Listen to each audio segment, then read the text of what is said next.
मला अटक करू द्या. ज्या जेलमध्ये असेन, ज्या रस्त्याने जाईल तेव्हा कोट्यवधी लोक रस्त्यावर दिसतील. लाट काय असते ते कळेल असा रोखठोक इशारा मराठा आंदोलक मनोज जरांगे यांनी उपमुख्यमंत्री देवेंद्र फडणवीस यांना दिला आहे. तसेच कुठलीही यंत्रणा वापरा, काहीही झालं तरी मी हटत नाही असेही ते म्हणाले. आम्हाला कायदे कळत नाहीत का? आज प्रसारमाध्यमांशी संवाद साधताना मनोज जरांगे यांनी राज्य सरकारवर हल्लाबोल केला आहे. मी दोषी नाही. मी समाजासाठी लढतोय. उभं आयुष्य पणाला लावले आहे. आम्हाला कायदे कळत नाहीत का? संचारबंदी कधी लावावी लागते हे आम्हालाही माहीत आहे. रात्रीच्या वेळी सरकारच्या कारवाया सुरू आहेत असे जरांगे म्हणाले. पुढे ते म्हणाले, मी शेतकऱ्याचं पोरगं, ग्रामीण भागात राहिलो आहे.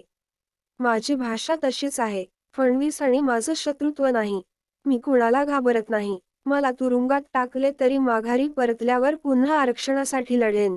सगळे सोयऱ्याची अंमलबजावणी करा हेच मराठे तुम्हाला डोक्यावर घेऊन नाचतील, असे विधान मनोज जरांगे पाटील यांनी केले आहे.